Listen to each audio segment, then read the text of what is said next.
Mais gente chegando. Então, queridos, já são 14 horas. Vamos estar começando a nossa Masterclass hoje. Estamos falando aí nesse mês aí com vocês sobre povos não alcançados, né, PNA. E quem está conosco aí é o pastor e missionário Elton Rangel Júnior, meu amigo de longa data, da época que tinha cabelo. Então, gente, é muito e muito tempo. Éramos magros, cabeludos, entendeu? É verdade. E temos uma história de afinidade muito grande, assim, particularmente falando meu testemunho pessoal. Eu fui extremamente influenciado pela família Rangel, de uma maneira geral. Pastor Elton pai, né? O pastor Elton pai do pastor Elton Júnior. O original. Pastor Elton Rangel pai, ele pastoreou a Igreja Batista de Moça Bonita, onde eu era membro há anos atrás, bota anos isso. E eu cresci aos pés de missionários, vamos dizer assim, né? Foi a minha formação. Então, pastor Elton, dona Miriam, a esposa dele, são pessoas fantásticas, né? Então, era uma família inteira que vivia e respirava missões e hoje continuam fazendo isso. Né? O casal Elton Rangel e Miriam continuam no campo, plantando igreja, e seus 4 filhos estão espalhados pelos 4 cantos da terra, literalmente. Então, sem mais delongas, eu vou passar a bola para o meu querido amigo aí, pastor Elton Rangel Júnior. Oi, gente, boa tarde.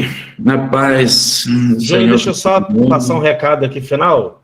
Pessoal, mantenha seu microfone desligado, tá bom? No chat você vai colocar o teu nome completo, lembrando que a marcação da tua presença é através do teu nome no chat, tá bom? Nossos tutores vão estar anotando a tua presença, para você ganhar aquele 1,5 ponto valiosíssimo, né?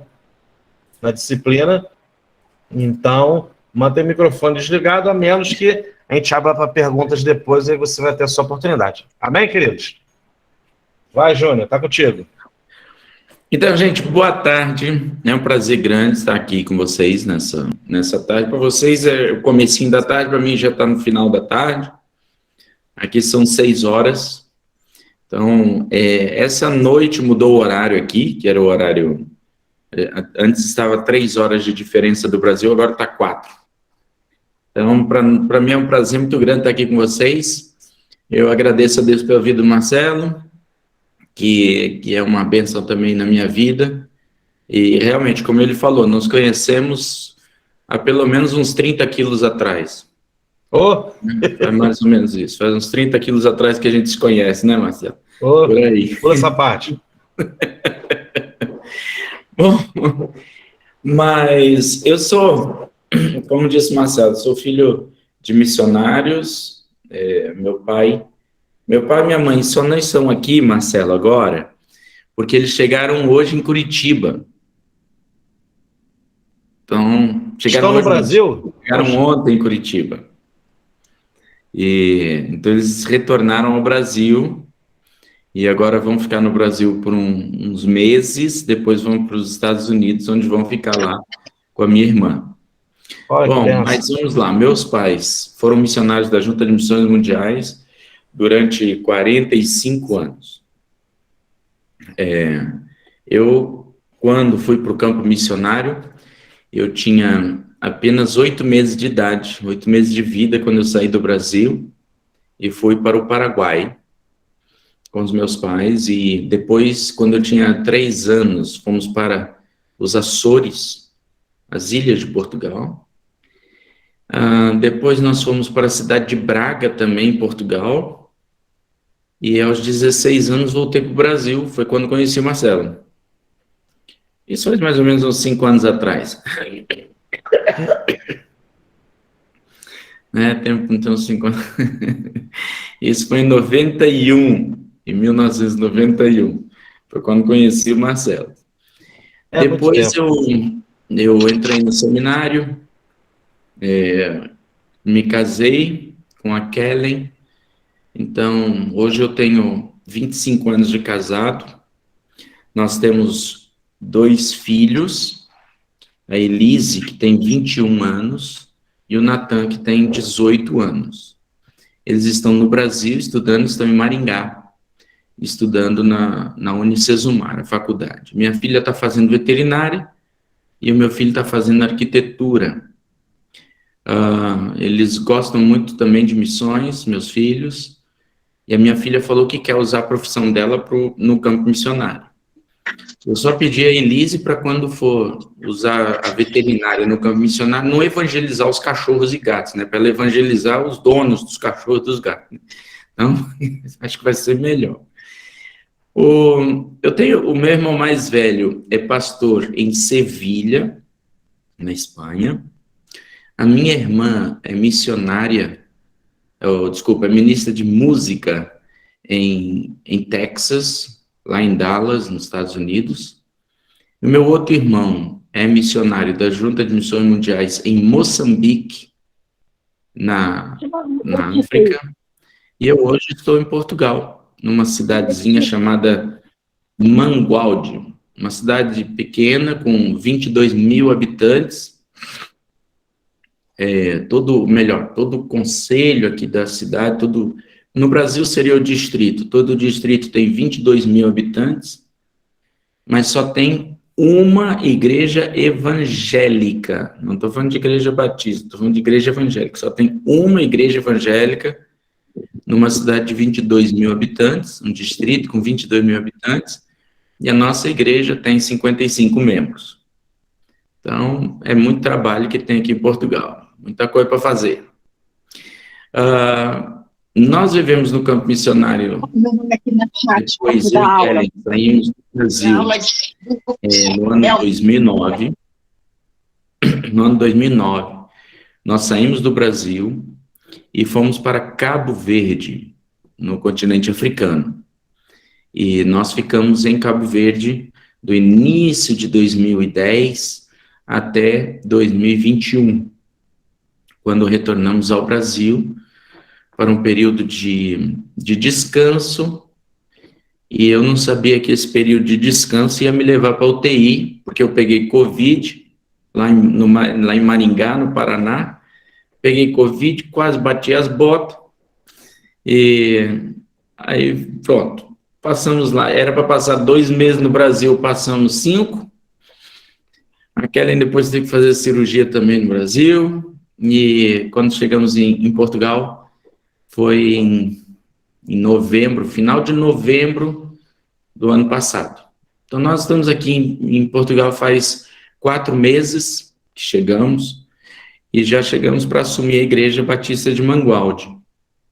Cheguei aqui em Portugal e assumimos a igreja. 1 mês depois, peguei Covid de novo. Comigo é assim, eu vou pegando Covid, um em cada continente, para experimentar qual que é melhor deles, entendeu? Então, só para garantir, né? Só para garantir, isso aí. Então, comigo é assim, eu só espero não trocar de continente tão cedo, para não pegar a próxima, não pegar a próxima. Mas, enfim, estamos aí, sobrevivendo e fazendo a obra do Senhor. Deus nos tem guardado, nos tem protegido, e tem sido um privilégio muito, muito, muito grande poder servir ao nosso Deus aqui em Mangualde, nessa cidade em Portugal. Eu louvo a Deus pela visão missionária que o Senhor deu à nossa família. Como eu compartilhei com vocês, na minha família tem mais pastor do que gente. Nós somos 5 pastores em nossa casa, todo mundo envolvido no ministério. Eu já tenho uma sobrinha pastora, eu tenho um sobrinho que não é pastor, mas é totalmente comprometido com o evangelho, com o ministério. E eu já tenho uma sobrinha neta, né? Meu pai já tem uma bisneta, que é a filha da minha irmã, a minha sobrinha, que já tem uma filhinha. A nossa família é toda envolvida na obra do Senhor, toda envolvida no ministério. Então, todos os meus sobrinhos também comprometidos. Enfim, hoje nós somos 19 pessoas, 20 com minha sobrinha neta, no caso, né? A nossa família hoje são de 20 pessoas.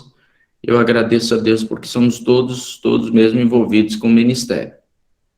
Isso é algo maravilhoso, ver o que Deus Deus fez na nossa família.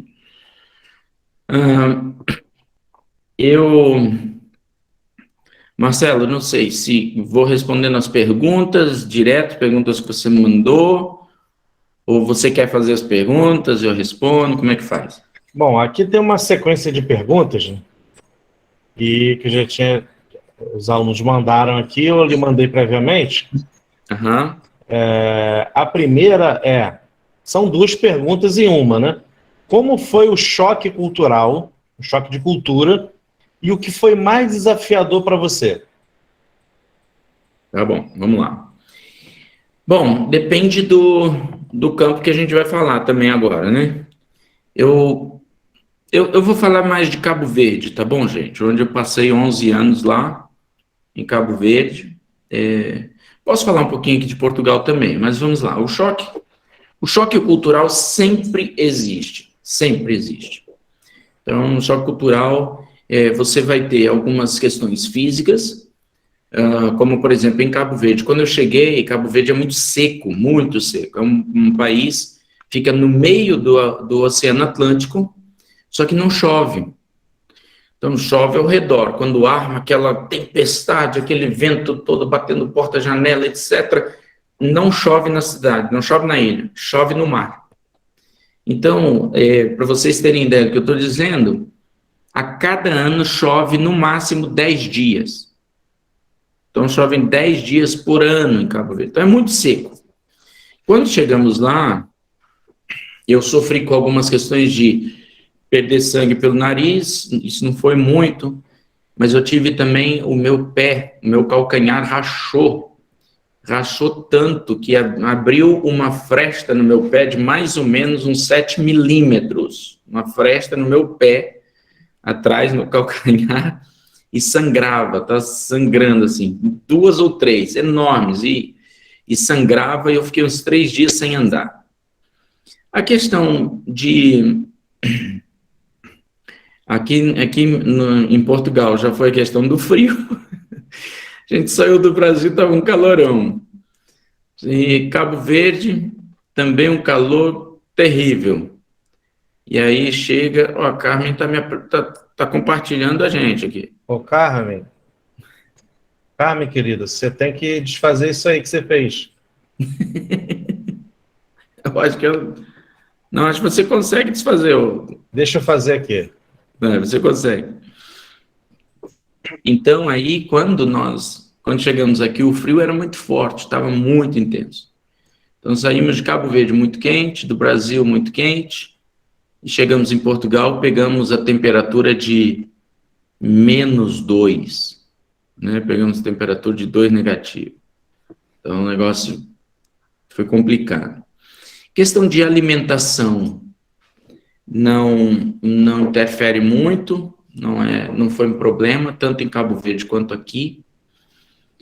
Uma questão em Portugal, que é um detalhe muito importante, todo brasileiro precisa estar bem atento com relação a isso, é que o português não é um povo que abre a porta da sua casa e também não vem à sua casa. São coisas raras de acontecer. Para você ter ideia, nós estamos aqui então desde novembro e só conseguimos ir na casa de 3 famílias portuguesas. Na primeira casa que nós fomos foi depois de 25 dias que nós estávamos aqui, conseguimos ir na casa de uma família portuguesa. Enquanto que no Brasil você chega, naquela semana o pastor já é convidado para ir na casa de todo mundo, né? Não, pastor, vamos almoçar lá em casa, vamos jantar lá em casa, vamos não sei o quê, vamos dar um cafezinho, Não, mas aqui em Portugal não. Então, eu e Kellen agradecemos a Deus porque nós já conseguimos ir em 3 casas de português. Na casa de brasileiros nós já fomos em algumas, já fomos em várias casas brasileiras, mas na casa de portugueses não. Então, é uma cultura bem reservada, o povo é bastante reservado. Não chega a ser um grande choque para nós, mas é algo interessante. Eu lembro segundo culto que eu preguei aqui, uma irmã chegou e disse: pastor, eu quero saber se eu posso ser batizada, porque eu já fui batizado na igreja católica, mas eu me converti e tal, me afastei, mas não me batizei na igreja evangélica, eu quero saber se eu posso ser batizada aqui na igreja batista. Eu disse, claro, então vamos fazer o seguinte, vamos marcar um discipulado. Aí a Kellen disse, deixa que eu assumo isso. A Kellen foi, marcou um discipulado com ela pelo telefone e tal, e disse, olha, onde você prefere fazer o discipulado? Você quer vir aqui em casa? O que é que a gente vai na sua casa? O que você gostaria onde você gostaria de se encontrar? A resposta da mulher foi assim, Dona Kellen, boa tarde. Eu quero dizer que a questão cultural, a questão da cultura portuguesa não é assim. Nós não vamos na casa de ninguém antes de conhecer muito bem, e ninguém vem à nossa casa antes de nós ganharmos confiança. Ou seja, tá Bem falando direta, né? a esposa do pastor, entendeu? Já falando assim, na cara de pau, assim, pá! Aquela leu a mensagem, ela disse, amor, é isso mesmo que ela tá falando? Eu falei, é isso aí, toma! Toma, é isso aí. E a cultura portuguesa é bastante direta, né? Quando eles querem falar alguma coisa com você, fala direto. E as pessoas, muitas vezes, parece que são brutas. Não, mas é o jeito cultural mesmo de ser. E nós temos que aprender a lidar com isso. Nós, brasileiros, falamos por favor, muito obrigado, o tempo todo, né? A gente vai pedir alguma coisa, a gente pede por favor e tal. Marcelo foi aqui. Gente, quero pedir por favor para vocês desligarem os microfones. Não, aqui em Portugal seria, desliga o microfone, pessoal. Pronto. E ninguém se ofende. Ninguém fica, ai, me ofende, ai, falou bravo comigo. Não tem esse negócio, né? É a cultura que é diferente, o jeito diferente de falar. Então, a galera mimizenta nem ia conseguir sobreviver aqui muito tempo. Ou seja, Portugal é anti-mimimi. É por aí, é por aí. O mais desafiador para nós tem sido essa questão de relacionamento em Portugal com portugueses. Que não os membros da igreja, não, tá bom, gente? Os membros da igreja, não. O que tem sido mais desafiador para nós é arrumar amizades com portugueses que não são cristãos. Para vocês terem ideia, eu e Kelly estamos fazendo academia, estamos indo na academia, quase todos os dias vamos à academia, para tentar fazer amigos, não só pela questão da saúde, mas tentar fazer amigos não crentes. Até mesmo porque os vizinhos aqui não saem na rua, não saem de casa, a gente não sabe o nome de um vizinho, a gente não conhece um vizinho. Se a gente passa por um vizinho, a gente não sabe nem quem é. Então, nós estamos indo na academia para fazer amizades com pessoas não crentes, para convidá-los para poder ter algum relacionamento e assim começar a evangelizar, Então, enfim, por aí. Bom, tem outra pergunta aqui que mais ou menos você já respondeu em parte, que tem a ver com a recepção. Como foi a recepção?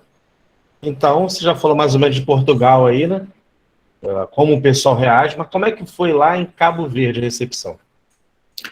Agora, a recepção em Portugal também, em termos de igreja, foi extraordinária, tá, gente? Foi extraordinária. A igreja, para você ter ideia, a igreja, quando nós demos a resposta que viríamos aqui para esta igreja, foi em setembro de 2020.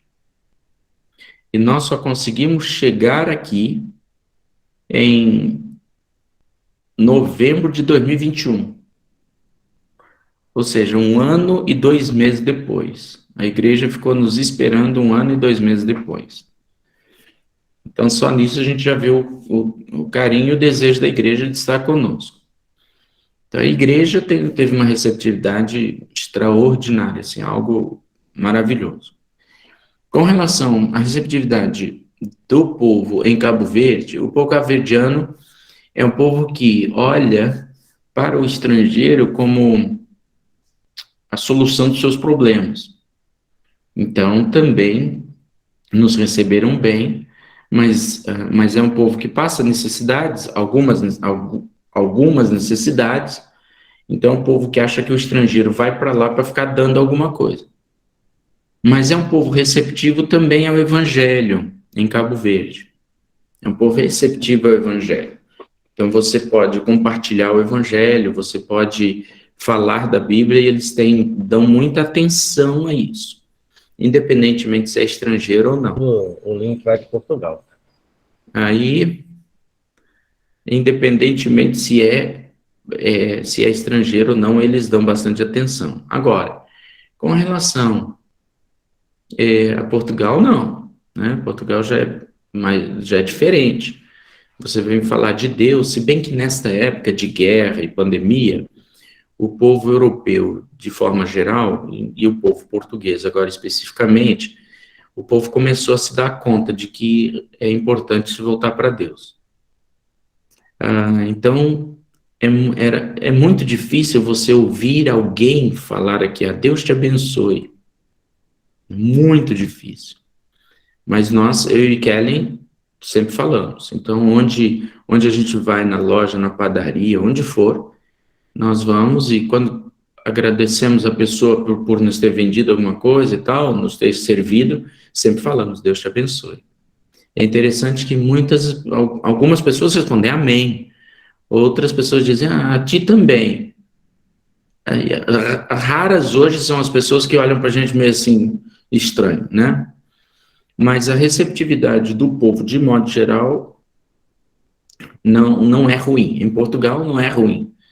Eles aqui na nossa cidade, o povo gosta dos brasileiros. Então, recepciona bem.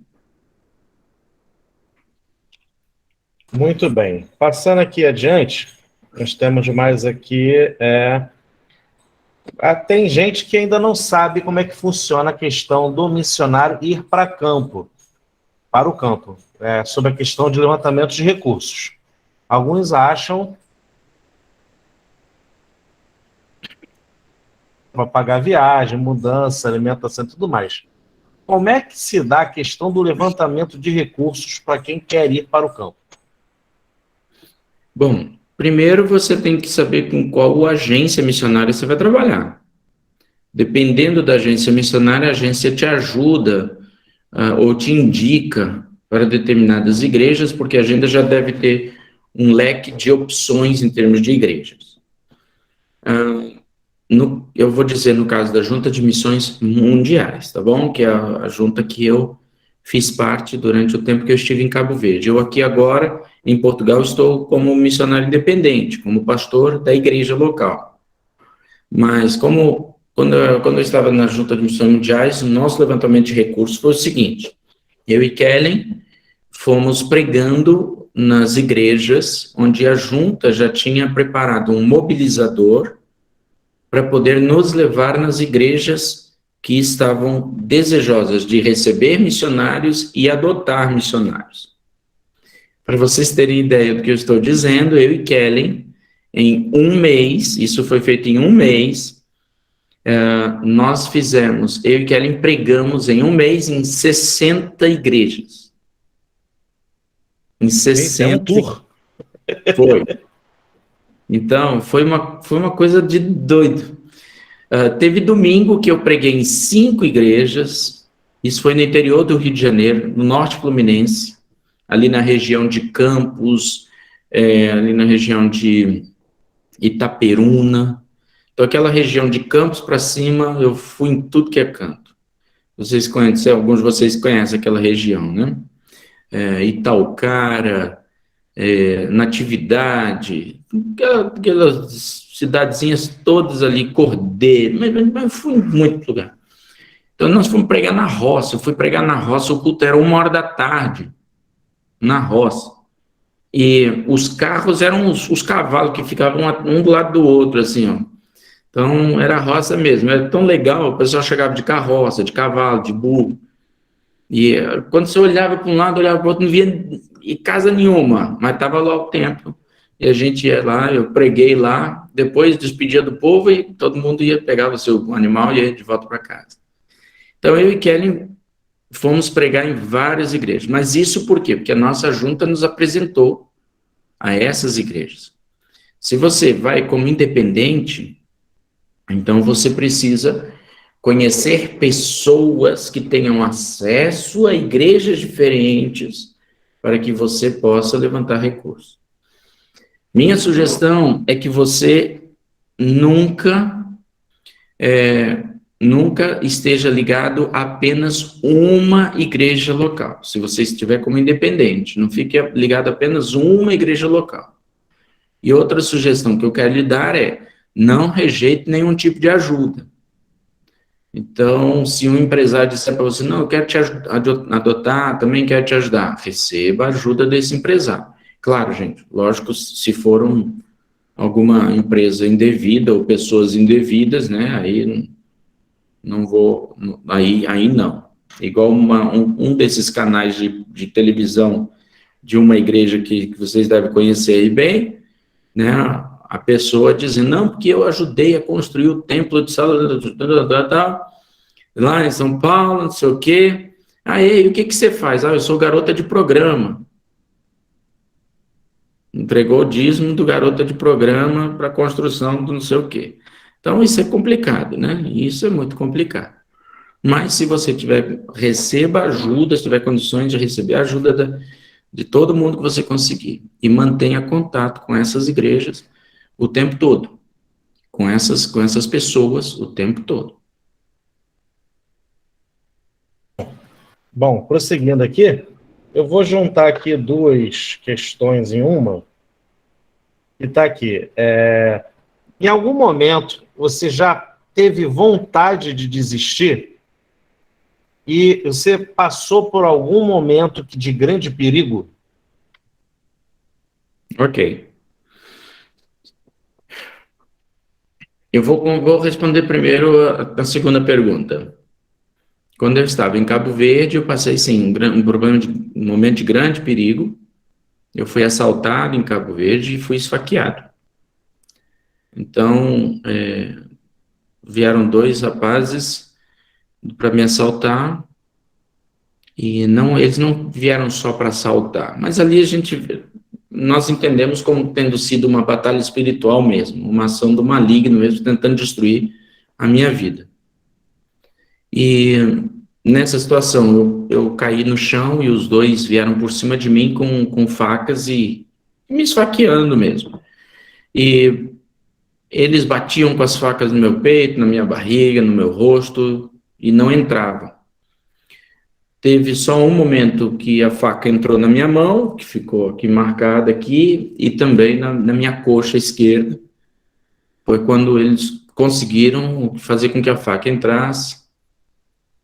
Mas depois eles pegaram meu celular e pegaram a chave do carro e saíram correndo. Foi um momento de grande perigo e grande aflição.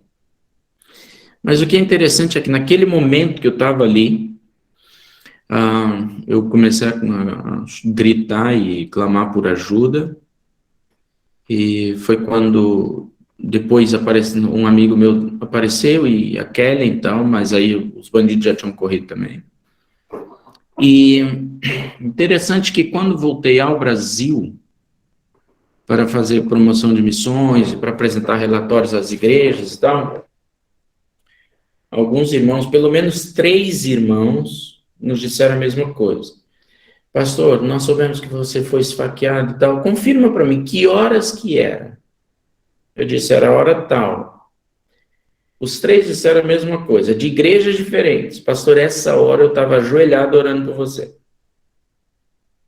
Então, incrível. Incrível mesmo que na hora certa as pessoas estavam orando por nós, orando por mim e pedindo a Deus para me proteger. E foi quando, foi justo naquele horário em que eu estava sendo ali maltratado. Deixa eu fazer uma parte aqui. Isso demonstra como é importante ter uma rede de intercessores. Ou seja, o missionário, ele não precisa só do apoio financeiro. Ele precisa de um apoio espiritual, sim, de uma rede de intercessores, gente que dobra os joelhos e está intercedendo. Como a gente costuma falar aqui no Instituto aí, assim, tem gente que não vai a missões, não pisa com seus pés no campo missionário, mas pisa ofertando e principalmente com os joelhos dobrados. Então você com seu joelho dobrado, você está pisando no campo missionário. Isso é importantíssimo. Nós chamamos, eu e a Kellen chamamos de exército do escudo da fé. E nós temos alguns intercessores que nós mandamos, independentemente se nós estamos hoje pela junta ou não, estamos independentes aqui, mas nós temos uma lista de transmissão no WhatsApp, onde nós mandamos aquilo que estamos fazendo e os nossos pedidos de oração às pessoas. Então, nós temos um grupo contando os meus intercessores da minha lista e os intercessores da Kelly, os diferentes, né? Nós temos pelo menos umas 200 pessoas que oram por nós. E isso, eu digo a vocês, é pouco. É pouco porque eu, quando estava na Junta de Missões Mundiais, eu tinha 700 adotantes. Né? Eu tinha 700 adotantes. Então, se eu tenho só 200 intercessores hoje, é pouco. Né? Eu estou precisando de mais, hein, gente? Caiu bastante. Aí, alunos, quem se montaria aí? Não é isso aí. Então, eu coloco você aqui na nossa lista de transmissão para você orar por nós. Se você tiver coragem de orar por nós. Mas então, por causa de situações que foram situações assim, como essa, eu fiquei assim, Senhor, será que vale a pena? Será que é para continuar aqui em Cabo Verde ou não? Eu não pensei em desistir do ministério, né? Eu pensei em sair daquele campo e ir para outro campo. Pensar em desistir do ministério, eu acho que não pensei em desistir do ministério em si, porque eu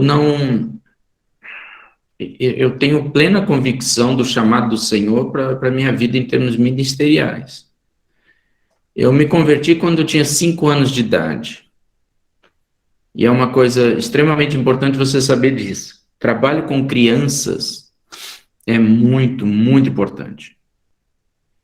Eu me converti com 5 anos de idade e eu entreguei a minha vida para ser pastor e respondi ao chamado de Deus para ser pastor aos 6 anos de idade. Então, desde os 6 anos de idade, eu sabia que eu seria pastor. Eu tinha já plena certeza que eu seria pastor. Então,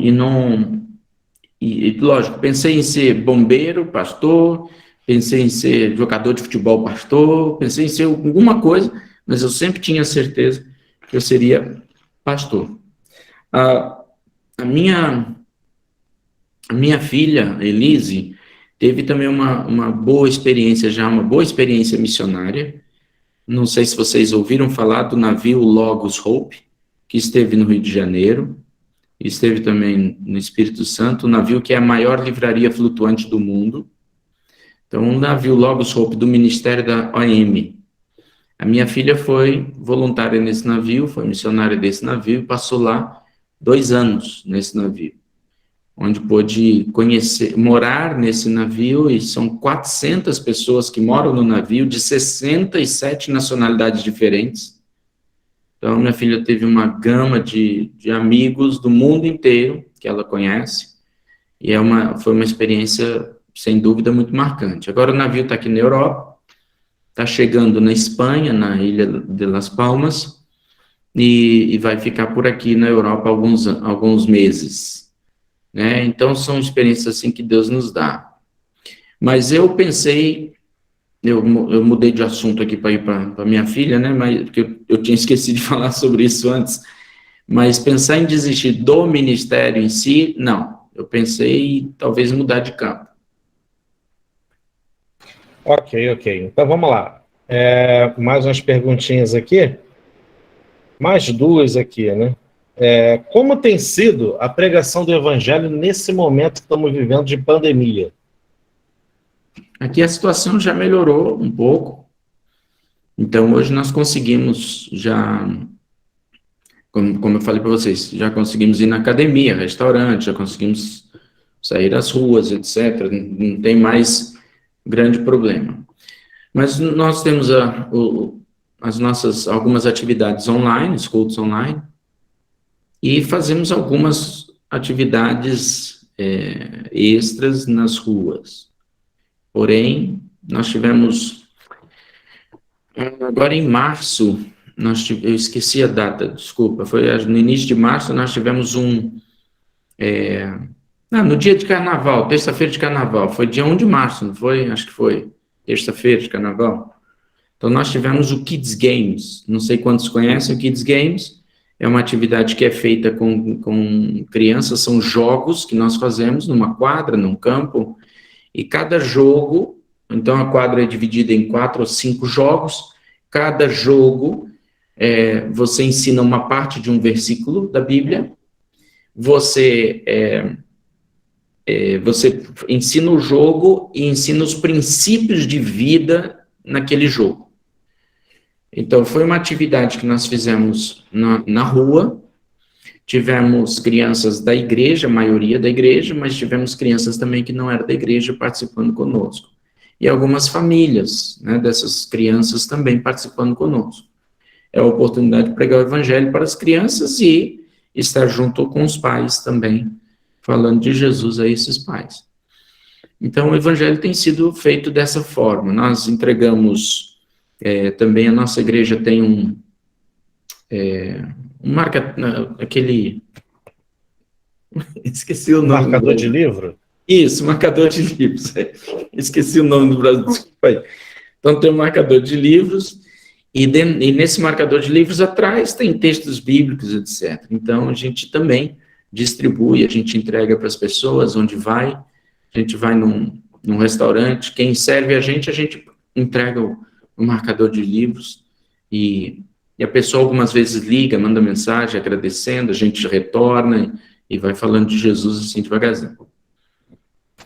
Então, assim, eu vou fazer a última pergunta agora que está aqui, para depois a gente passar para uma segunda parte, tá? O que você diria para as pessoas que hoje querem fazer missões em outras nações? Qual é o teu conselho? Conselhos espirituais. Eu diria o seguinte: 1, tenha plena convicção do seu chamado, porque vão existir situações fortes para tentar fazer você desistir. Como eu disse, eu não pensei em desistir do chamado, mas pensei em sair do campo devido a algumas situações que foram bem difíceis. Então, você precisa ter convicção do seu chamado, e especialmente convicção para o chamado naquele determinado campo. Até porque existem situações, especialmente situações burocráticas de documentação, em que você precisa estar preparado para ficar chateado. Essa é a verdade. Eu digo, aqui em Portugal, por exemplo, aqui na nossa cidade, tá? Nossa cidade tem algumas empresas, indústrias, e tem empregos sobrando aqui. Para você ter ideia, tem gente que liga para a casa das pessoas, as empresas ligam para a casa das pessoas perguntando: tem alguém na tua casa que está precisando de emprego? Pra você ter ideia. Porém, quando vai ver a questão da documentação, não tem a documentação, então também não pode. Então não pode arrumar emprego.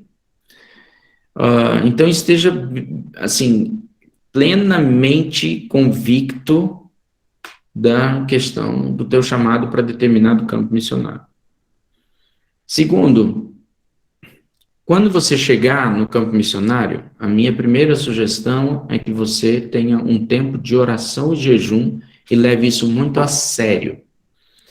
Eu acho interessante que Jesus começou o ministério dele com 40 dias de jejum. E muitas vezes o pessoal no ministério quer começar o ministério fazendo as coisas, depois quando aperta um pouquinho, começa a orar mais, depois quando aperta um pouquinho, aí começa a jejuar. O pessoal faz o contrário, né? Jesus jejuou, continuou orando e foi fazer o ministério. Então, as pessoas querem fazer o contrário. Ore mesmo e tire um tempo de jejum. Para quê? Para você saber de Deus quais são as estratégias que Deus tem para você nesse campo missionário. Qualquer campo missionário fora do Brasil, ou até dentro do Brasil, qualquer lugar diferente do teu, vai exigir a estratégia certa para aquele lugar. E você precisa buscar no Senhor essa estratégia. Eu não posso pastorear aqui em Portugal do mesmo jeito que eu pastoreava em Cabo Verde ou no Brasil. Totalmente diferente. Totalmente diferente.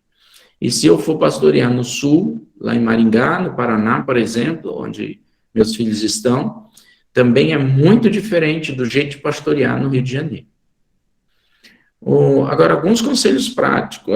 Um outro conselho é, se você está preparando mesmo para ir para o campo missionário, faça uma rede de intercessores, crie mesmo uma rede de intercessores, alguém que se comprometa em orar por você diariamente. E também crie uma rede de mantenedores, porque as crises econômicas estão cada vez maiores. E se você não tiver uma boa rede de mantenedores, a situação pode ficar bem complicada para você. Agora, conselhos práticos. Por favor, arruma um passaporte. Porque tem gente que diz, não, Para começar tá bom, né? Tem gente que diz, não, Deus me chamou para o campo missionário, mas você tem passaporte? E eu coloquei isso na apostila, né? Então, você tem que arrumar passaporte, saber um mínimo que seja de inglês, e você precisa ter um bom celular. Porque através do celular, você vai fazer filmagens, mandar fotos, etc. e tal. Não me arruma celular Alcatel, não, por favor. Nem me arruma celular de Samsung S4, não. Esquece isso. Se você vai para o campo, você precisa de um bom material para você poder tirar as fotos, fazer filmagens, para você mandar isso para os seus mantenedores. E você receber foto desfocada, você receber filmagem toda mal feita, pelo amor de Deus. Até os mantenedores desanimam de mandar alguma coisa para você. Então, ficar até triste. Então, isso é sério. A gente pensa que não, mas isso é muito sério. É muito sério isso, realmente. É que tem gente que pensa assim, poxa, ele está me estimulando que, eu tenho que comprar um celular caro. Mas, na verdade, é uma ferramenta de extrema utilidade. Eu queria, assim, fazer um parêntese. Eu me lembro muito bem, como eu falei no começo dessa Masterclass, assim, eu fui extremamente influenciado pela família inteira. Mas teve um episódio, assim, alguns episódios, né? Mas eu quero lembrar aqui quando a Rauliane, irmã aqui do pastor Elton Júnior, foi para Portugal como missionária, a gente não tinha WhatsApp, não tinha e-mail, não tinha internet. O que tinha era carta, escrita à mão, né? E ela falava que ela chegava na janela todo dia quando o carteiro, a hora que o carteiro passava, e ela morava num apartamento. Ela descia as escadas, porque não tinha elevador, então descia as escadas correndo para ver se tinha carta para ela. E quase nunca tinha. E isso esfriava o coração. Porque assim, você já está longe da tua família, longe do seu país, em outra cultura, então você quer receber notícias. Então não tinha carta que chegava, às vezes demorava muito para chegar uma carta, e aquilo era uma aflição. E aquilo mexeu muito comigo na época. Porque, gente, hoje em dia nós temos a tecnologia. Você tem WhatsApp, você tem Instagram, Telegram, esses ZAN todo aí, e você tem como acessar essas pessoas que estão em campo e mandar um oi estourando por você. E isso é fantástico. Isso ajuda muitíssimo. Então você tem um celular bom, que pegue uma internet minimamente decente onde você está, é uma ferramenta fantástica. Sem dúvida, é isso aí. Porque essa conexão, esse contato com os teus mantenedores, com os teus intercessores, com a tua família, tua igreja, isso é essencial. Verdade. Passando aqui para outra parte, que na verdade a disciplina é povos não alcançados. Né? O pessoal aproveitou para mandar perguntas de maneira já que tem um missionário que vão perguntar. E beleza, show. Mas aqui eu queria assim levantar duas situações, Júnior, que eu me recordo muito bem, que foi em Cabo Verde, que é um país africano. Então, quem vai para um país africano, a princípio vai trabalhar com africanos, pregar a palavra para africanos. No entanto, Deus fez uma pegadinha e falou assim, não, peraí, cara, eu vou botar um chinês na tua vida. E aí, do nada, pintou uma igreja chinesa em Cabo Verde, um povo mais difícil de ser alcançado. Conta pra gente esse episódio aí. Assim, as dificuldades, como é que foi essa experiência totalmente diferente, né? Era uma outra cultura dentro de uma outra cultura. Então, quando nós chegamos em Cabo Verde, nós vimos que tinha muito chinês em Cabo Verde. Quer dizer, onde é que não tem muito chinês, né, gente? Tem muito chinês no mundo inteiro, né? Dá chinês para todo lado, né? Então, quando chegamos em Cabo Verde, nós vimos que 90% do comércio em Cabo Verde era de chineses. Começamos a orar e falar com Deus. Deus, olha, nós te pedimos que o Senhor mande alguém para trabalhar com chineses aqui em Cabo Verde, porque é muita gente, muito chinês, e pelo menos aqui eles têm liberdade para ouvir o evangelho, nós podemos pregar o evangelho e eles podem depois voltar para a cidade deles como cristãos. E eu e Kelly oramos um ano e meio sobre isso, para que Deus mandasse alguém para Cabo Verde para trabalhar com chineses. E Deus não mandou. Ninguém especificamente da nossa junta para trabalhar com chineses. E aí Deus falou para mim e para Kelly, vocês que vão trabalhar com chineses. Como trabalhar com chineses? Vocês oraram, né? Enfim, eu fui num congresso missionário da Assembleia de Deus, lá na cidade da Praia, que é a capital de Cabo Verde. E quando cheguei lá na Assembleia de Deus, o meu amigo, né, o pastor Carlos, era o pastor da igreja. Nesse congresso missionário, eu falei, aí, Carlão, tudo bem? Tudo bem? Então, eu olhei assim no canto do templo, estava um chinês baixinho, de gravata, bonitinho e tal. Olhei e falei assim, Carlão, quem é aquele chinês lá? Aquele chinês lá é o pastor Show. Eu falei, pastor? Cara, faz um ano e meio que eu estou orando por alguém para trabalhar com chineses aqui, e Deus manda logo um pastor, que legal, glória a Deus. Aí eu fui lá e fui cumprimentá-lo, né, em chinês. Se você não sabe, mas cumprimentar em chinês é ni hao, ni hao. Então eu cheguei na frente dele e falei, ni hao. Ele olhou para mim, botou a mãozinha para trás e falou assim, eu não sei chinês, eu sei coreano. É quase a mesma coisa. Eu falei, cara, mas você tem uma cara de chinês, meu irmão. Aí ele falou, eu não sou chinês. Eu falei, cara, mas o que você está fazendo aqui? Ele disse, não sei. Eu falei, você vai ficar aqui em Cabo Verde quanto tempo? Não sei. Você vai abrir uma igreja aqui para... Não sei. Eu falei, rapaz, você tem que abrir uma igreja chinesa aqui, cara. Tem muito chinês aqui. Não, mas eu não vim para isso. Eu falei, mas você tem que vir, cara, porque... Tem muito chinês, mas eu sei coreano. Eu sei que você é coreano, mas você é asiático, você tem o olho puxado, ninguém vai nem desconfiar. Ele falou, não, eu não vim para isso. Eu falei, então tá, por que você não quer abrir uma igreja chinesa aqui? Não, eu vim aqui para fazer outra coisa. Mas o que você veio fazer? Não sei. Eu falei, então, vamos começar uma igreja chinesa. Ele disse, eu não vou. Eu falei, então eu te ajudo. Ele disse, então se você ajuda, tudo bem, vamos pensar. Marcamos um primeiro encontro com os chineses e ele já tinha descoberto alguns chineses que eram de uma linhagem cristã na China. Não é que eles fossem totalmente comprometidos com Deus, mas ele sabia que tinham alguns que tinham os pais cristãos. Porém, ele descobriu que tinha 3 chinesas cristãs, mesmo, evangélicas, que estavam lá. Ele, então, marcou com essas 3 chinesas para ir na nossa casa. E aí fizemos o primeiro culto na nossa casa, o culto da igreja chinesa.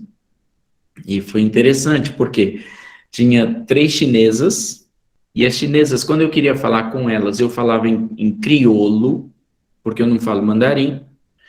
Tinha 3 coreanos, que era o casal, que era o pastor Cho e a esposa Aroma, que eles falavam coreano, não falavam chinês, nem crioulo e muito mal português. E tinha uma terceira coreana que falava coreano e chinês e inglês.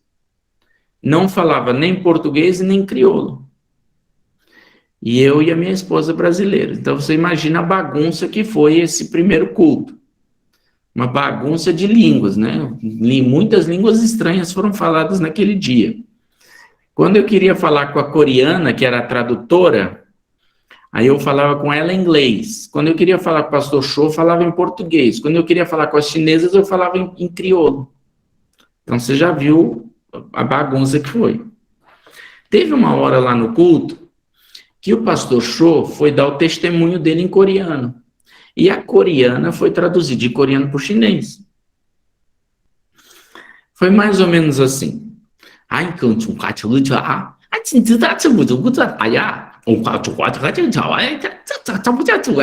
ou menos assim. E eu olhava para um lado, olhava para o outro e falava, meu Deus do céu, o que é isso? Eu não estou entendendo nada. A minha esposa estava do outro lado da sala e a Kelly ficava olhando assim, amém, Senhor, aleluia, amém. Eu falei, meu Deus, minha esposa está entendendo tudo, eu não estou entendendo nada, Senhor, me dá agora o dom da interpretação, Senhor.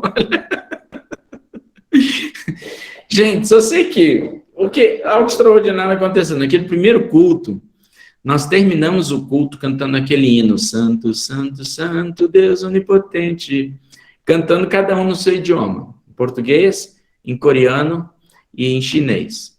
Então, foi espetacular. Então, no primeiro culto, nós tínhamos 3 chinesas. No segundo culto, nós tínhamos 17 chineses. No terceiro culto, nós estávamos com 23 chineses.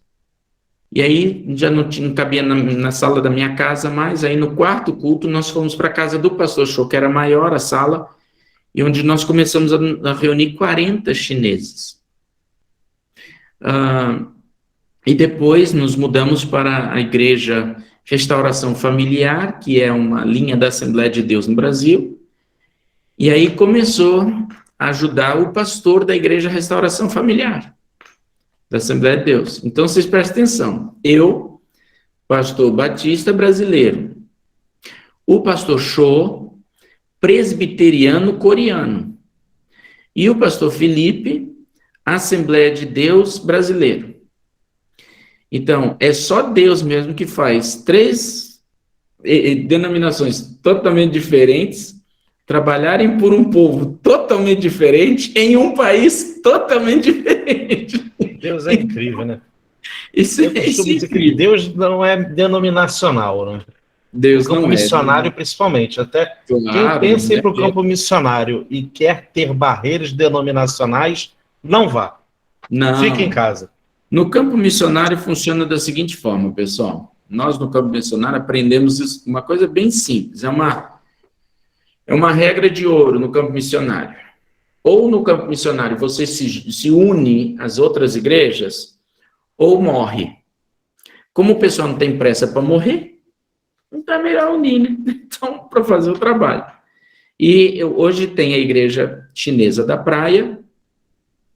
Nós tivemos o privilégio de batizar a primeira chinesa da África Ocidental. Fomos nós que batizamos em Cabo Verde.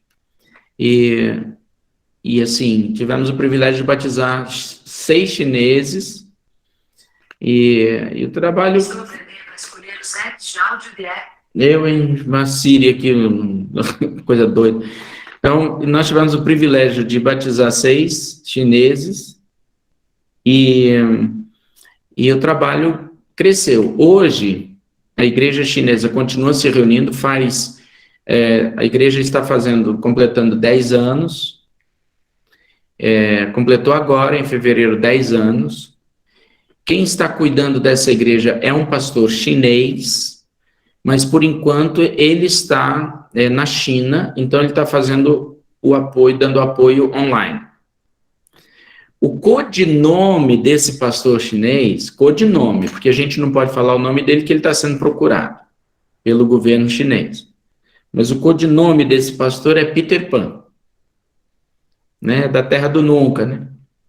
Casado com a Sininho. Então, mas... Pastor Peter Pan, uma bênção, um homem de Deus, é um homem que tem uns 40 e poucos anos, e ele já preparou e enviou mais de 3.500 líderes para evangelizar o povo chinês ao redor do mundo. Eu também não posso dizer onde ele está, só posso dizer que ele está na Índia, tá bom? Mas isso aí você deu um detalhe importantíssimo sobre o que é falar para povos não alcançados. Países extremamente fechados.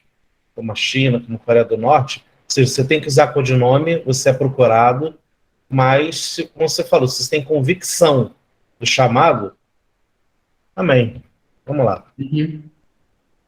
É isso aí. No, gente, quem quer descanso precisa morrer, porque é no céu que a gente vai ter descanso mesmo e paz. Aqui na Terra, galera, é o seguinte, é trabalho, perseguição, você vai encontrar pessoas que vão te odiar, mas vamos em frente. Nós somos chamados para retroceder, né? Como diz Hebreus, nós somos o povo que não retrocede. Deixa eu entrar aqui numa outra parte. Agora que a gente está se aproximando do final, até um lembrete que a pastora Lisa hoje não está participando conosco, porque nesse momento está rolando culto na Suíça. Coisas de fuso horário, né, queridos? Pastor Elton acabou o culto em Portugal, foi almoçar, veio estar com a gente, a pastora Lisa entrou no culto com a juventude lá. Nossa, já teve um culto mais cedo, os mais velhos, agora é um culto com um jovem que está bombando, né? Assim, o Suíça é um pessoal muito frio, como é o clima, mas tem um pessoal aleluiado lá, né? Então, graças a Deus está funcionando. Então, por isso que ela não está com a gente hoje. Júnior, eu queria lembrar aqui um fato interessantíssimo, tem a ver com um tipo de povos não alcançados também, que é um povo indígena aqui na América do Sul. Eu lembro que você era criança e, gente, no ano passado, essa aula no ano passado, para mim particularmente, foi extremamente emocionante. Tá indo, né? Porque, de repente, a gente conversando aqui, entra no ar Dona Miriam Rangel, mãe do pastor Elton Júnior. Eu tenho um respeito, uma gratidão, uma afinidade com essa mulher impressionante. Por quê? Eu me lembro quando eles se despediram da igreja local que nós éramos para voltar para o campo missionário. E Dona Miriam, chorando, falou assim, um parêntese, a igreja batista tradicional ela não consagra mulheres. Mas ela falou assim, com tanta emoção, que ela falou assim, pela primeira vez na minha vida eu fui chamada de pastora. Porque mesmo sem ter o título é o que ela sempre foi. Ela não era a esposa do pastor Elton Rangel, ela era a pastora Miriam. Ela pastoreava junto, estava ali junto com as ovelhas.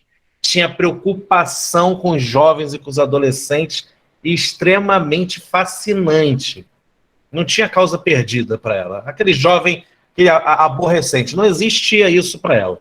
Então, uma pastora com todas as letras. E ela é muito emocionada. De repente, ela entra na live aqui com a Masterclass. Acabou comigo. E no finalzinho entra o velho Elton Rangel, o pai. E aí foi interessante, Júnior, porque vocês cantaram uma música em Guarani. Que, olha quantos anos tem isso. Você era criança. Quantos anos você tinha de idade? Não lembro. Não, eu fui para o Paraguai com 8 meses e saí com 3 anos. Ou seja, com a média de 3 anos de idade, vamos dizer assim, que você saiu de lá. Então, desde essa época você ainda se recorda da música. E o pastor Elton Rangel também. E cantaram essa música em Guarani. Gente, campo missionário, ele marca profundamente. E aí, Júnior, eu queria agora passar a bola para ti de novo, para você falar desse momento que você via o teu pai pegando cavalo, 3 barcos, né, charrete, e tudo que era transporte para chegar na aldeia para pregar. E já chegava, saía de madrugada, chegava na hora do almoço e voltava de madrugada para casa. Porque a distância era enorme. Então, assim, fala sobre esse episódio para a gente e o que está guardado na tua memória, você tão pequeno, né, e como isso te marcou. Por falar nisso, Marcelo, papai escreveu um livro sobre a nossa família em missões. Uai, quero o meu. E o livro vai ser lançado agora no Brasil, agora em abril. Depois eu posso te dar mais detalhes sobre o livro e conta muitas dessas histórias. São poucas, não. Então, meu pai, ele saía cedinho, pegava a mobilete de 50 cilindradas que ele tinha. E interessante que nessa motinha de 50 cilindradas ele colocava os 6 em cima da moto. Então, uma motinha de 50 cilindradas... Era quase uma apresentação de circo, né? 6 em cima da moto. Quem ouve a gente, o pessoal mais antigo sabe o que é mobilete, né? Era uma motinha magrinha, uma bicicleta que tinha um motorzinho de 50 cilindradas. Então, imagina. Meu pai, minha mãe atrás comigo no colo, a minha irmã agarrada na minha mãe, e o meu irmão ficava, meu pai colocou aquele suportezinho para colocar as coisas na moto, e meu irmão ficava agarrado, ficava naquele suportezinho. E o meu terceiro irmão sentado no guidão da moto. No guidão da moto. E Deus é bom, hein? E todo mundo era magro nessa época.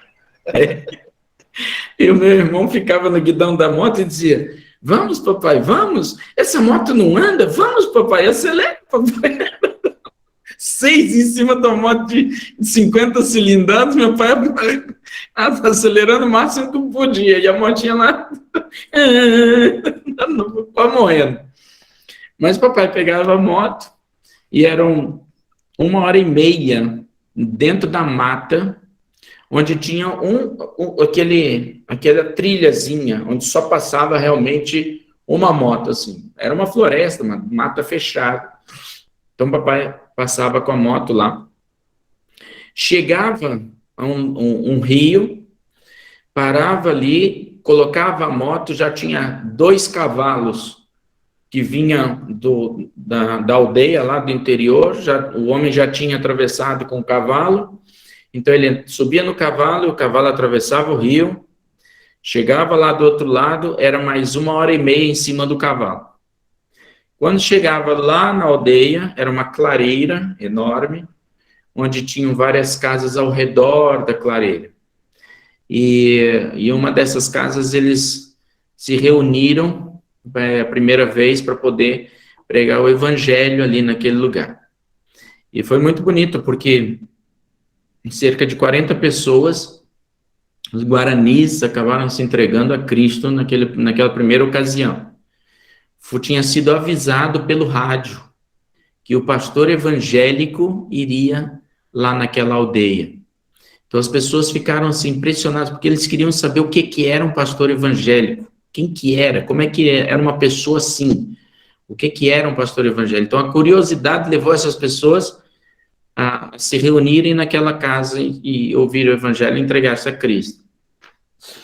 E aí, depois meu pai voltou, mas esse tanto aí de caminhada, né, de cavalo, de moto, e então a programação mesmo em si demorou 1 hora. Então foram 3 horas para chegar, 1 hora para ficar lá e mais 3 horas para voltar, para você ter ideia. E depois de alguns meses, depois de 1 mês mais ou menos, meu pai voltou lá. E aí foi quando meu pai chegou lá e ele começou a chorar, ouvindo as pessoas cantarem a música, essa música que você falou, que é Só o Poder de Deus Pode Mudar o Meu Ser, em Guarani. E assim, meu pai começou a chorar vendo as pessoas que, numa aldeia que não tinha praticamente nada, mas cantando com alegria o fato de Jesus ter mudado a vida delas, e como que Jesus tinha preenchido a vida delas e tinha transformado o ser, né? Como diz a música, né?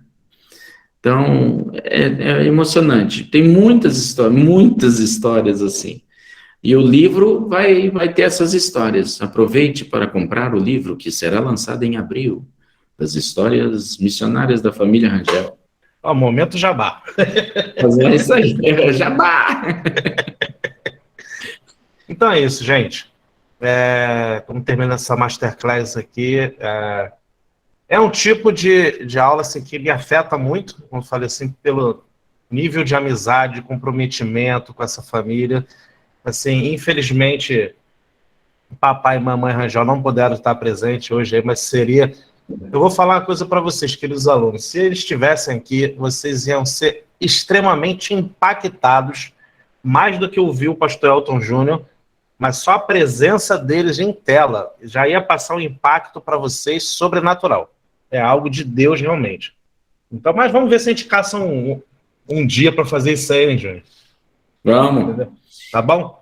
Depois eu vou te colocar em contato, e até já conversei com um missionário, que é o missionário da nossa junta, no Médio Oriente. Opa! Então, ele, por estar no Médio Oriente, ele é carioca, né, é da nossa área lá, do Rio de Janeiro, da Zona Oeste, e ele é um missionário, não sei se vocês já ouviram falar dele, o missionário Caleb, é uma bênção. Eu já falei com o Caleb para ver a possibilidade de estar em contato com você também, para que, se precisar, ele poder compartilhar também as experiências dele. Vai ser maravilhoso. Então, queridos, vamos estar encerrando aqui. Pedir para o nosso amigo pastor e missionário Elton Júnior estar orando para nos despedir aqui, tá bom? E você depois tem liberdade de abrir o microfone para dar uma saudação, um tchau, aí, um viva, Flamengo, qualquer coisa. Inclusive, pastor Elton Júnior, em Portugal, torce para o Porto, né? E aqui no Brasil ele é Flamengo. Eu sou Flamengo lá e sou Flamengo aqui, mas tudo bem. Então, hora para terminar aqui, então, querido. Jesus, tu és maravilhoso, tu és tremendo, tu és poderoso, tu és, Senhor, extraordinário. E queremos, ó Deus, engrandecer o Senhor. Queremos consagrar nossas vidas a Ti. Queremos declarar nosso amor por Ti. E queremos agradecer-te, Deus, porque a Tua graça nos alcançou, salvação do Senhor se estendeu até nós. Obrigado, Deus, pelo privilégio que temos de andar contigo. E nós queremos, ó Deus, agradecer-te pelo privilégio de sermos instrumentos em Tuas mãos. Onde quer que estejamos, ó Deus, todos nós aqui presentes nessa classe, o Senhor, ó Deus, nos deu o privilégio de poder anunciar o Evangelho. Nós te pedimos, ó Deus, que o Senhor nos dê oportunidades para abrir nossas bocas e mostrar ao mundo que só Jesus é o Senhor. Que realmente vidas se rendam a Ti e reconheçam que precisam de Ti. Ó Deus, que Tu possas ministrar a cada coração de tudo aquilo que eles ouviram, que possam reter em seus corações aquilo que vai edificar suas vidas e especialmente, ó Deus, que eles possam entender o que o Senhor está preparando para a vida de cada um deles. Que estes alunos, ó Deus, tenham as suas vidas cada vez mais voltadas para Ti e que Tu, ó Deus, possas usá-los de modo poderoso para ganhar dezenas e centenas de pessoas para Ti. Ó Deus, muito obrigado por esse instituto, obrigado pela vida do Teu servo Marcelo, obrigado, Deus, por cada coordenador e professor, obrigado por cada aluno, que o Senhor possa abençoá-los tremendamente a eles e suas famílias, e que a glória do Senhor esteja sobre suas vidas de maneira tremenda, Deus. Abençoa suas igrejas, Senhor, seus pastores, ministérios, e que vejamos a Tua boa mão conduzindo em todas as coisas o seu viver. Bendizemos a Ti e agradecemos por esse momento, em nome de Jesus. Amém. Amém. Senhor. Amém, queridos. Então, estamos terminando. Abre o teu microfone, abre a tua câmera e se despede em nome de Jesus. Deus abençoe, bom final de tarde para vocês. Tchau, pastor. Foi um prazer conhecê-lo. Prazer. Esperamos o senhor aqui no Rio de Janeiro. Amém, amém. Viu, Júlio? Aqui a gente tem gente aqui de várias partes do Brasil. Legal. Gente de várias partes do Brasil. Legal, legal. Esperando aqui no Irajá, na comunidade. Ó, tá vendo? Opa! Irajá, isso aí eu já conheço, Irajá conheço bem. É quase tão quente como o Padre Miguel, né? Vem aqui em Pedra Rio de Janeiro, Japeri. Opa, Japeri, já tive lá em Japeri também, hein? Japeri é aquele que o trem até desiste de andar, né? Ele vai andando, chega lá em Japeri e cansa, né? Vou ficar por aí mesmo. Povo abençoado. É isso aí, glória a Deus. Pedra Lisa, Padre Miguel. Ô, glória! Vamos internacionalizar Padre Miguel, Father Michael. Outra coisa. Outro nível. Pedra Lisa. E Pedra Lisa. Pedra Lisa é na Baixada também. É Baixada. É na Baixada. Abençoe, gente. Que Deus abençoe. Prazer, viu? Ô, Carmen Lúcia. Bem, foi um prazer também. Eu te conheço, hein, Carmen Lúcia? Ó. Carmen é lá de Padre Miguel também, Jacarepaguá. Agora ela é cidadã aldense. Ah, então tá bom. Fluminense, hein? Opa, não, Fluminense. E eu vou falar uma coisa, pelo fundo ali, ela tá lá em Cabo Frio, na comunidade evangélica. Com esse fundo aí, cara. Daqui a pouco eu tô chegando, espera aí. Bom, terceira paz de Jesus, uma boa tarde para você. Bom final de tarde. Pastor Elton Júnior, um bom início de noite. Sei que você está cansado. E muito obrigado mais uma vez. Amém, queridos? Obrigado, gente. Amém. Beijo no coração.